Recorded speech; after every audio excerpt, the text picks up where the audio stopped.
Palakpakan natin ang batch natin sa Last Team Standing. Pwesto tayong lahat. Welcome sa Minute to Win It Last Team Standing. Darren muna, anong pakiramdam? Maya-maya, maglalaro na tayo. Balita ko, dati pa, gusto na maglaro ng mga games namin. Pinakabahan ako sa mga lalaruin, pero excited ako kasi it's gonna be fun. I know that for a fact. And I've always wanted to try the games out on the show. Saan mas kinakabahan? Yung maglalaro tayo maya-maya o nung nagda-The Voice ka pa?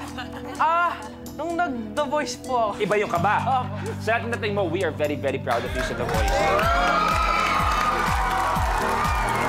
Jack, welcome. Kumusta? Nag-horror movie ka? Kamusta ang paggawa na isang horror movie? It's great. I'm super excited. First movie, first big project. So is it more stressful to do a horror movie compared to mga romantic? Yeah, it is. Because you use an emotion you don't use, right? Being scared. Okay. So it's harder than normal movies. Okay, eto si Isa naman.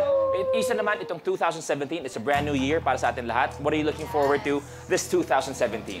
A lot actually. A lot of positive things. Sana sa, of course, career.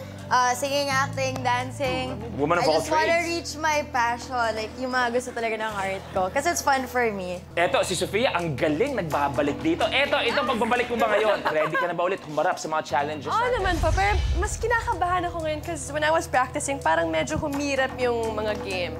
Pero eto, bidang-bida ngayon, si Maika. Hi, Maika. Welcome sa Minute to Win It.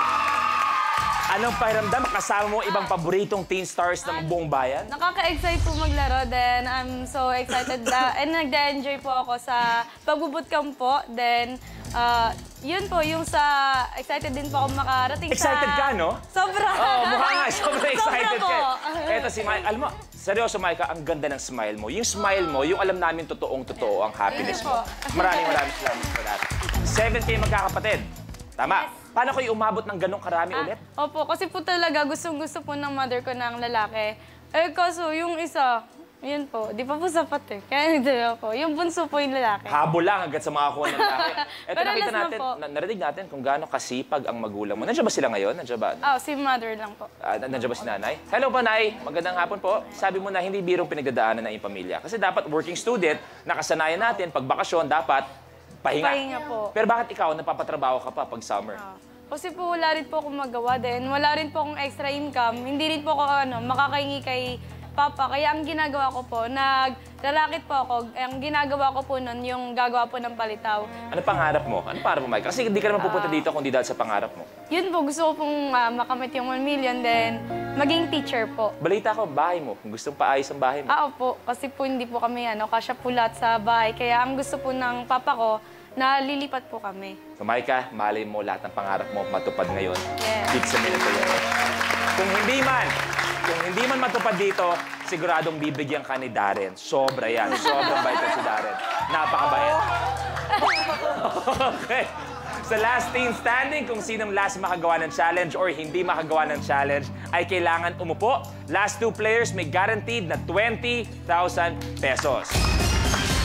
Sila mag-head-to-head. Ang mananalo sa head-to-head will get an additional 50,000 pesos and will play the ultimate challenge para sa 1 million pesos. Here we go! Excited na silang lahat? Ako excited na. Go! Abangan na ang mailman dahil you've got mail. Sa challenge na ito, kailangan makapagpa-shoot ng isang envelope sa loob ng wastebasket.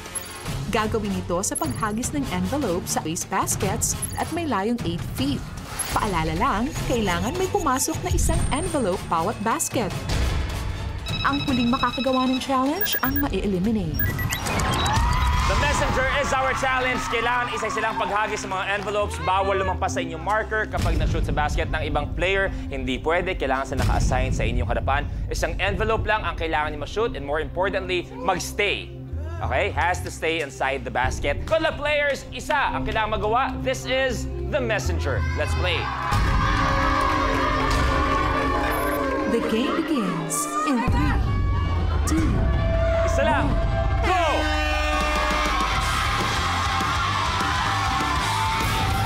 Tapos!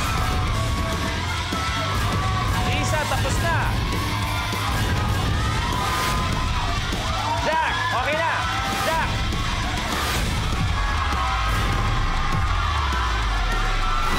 Mike, okay. Sophia, okay.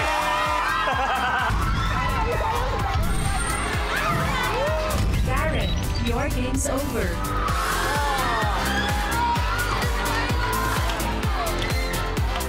Hi! Bro, musta? Okay lang? Okay lang. Kasi, Ano sige, bibigyan kita ng chance. Magpaliwanag ka, Darren. Ano ang nangyari? Lahat sila binigay. kasi nag-practice ako kanina bago So napagod ka? Naku, ako. Anong pagkukulang namin, Darren? Pantay-pantay naman lahat. Iisang marker, pare-parehong envelope. Saan kami nagkulang, Darren? Bakit di mo magawa? Hindi ko po alam. Siguro na, naging hyper ako masyado. Excited ako masyado. Ganon? Maraming salamat. Thank you rin po. Pwede ka gusto mag-explain ba sa mga tao kung ano nangyari? Hindi, okay na. Darren, maraming salamat. We will see you Thank again. you po. Thank you very much. We'll see you again. Mag-imitate kasi.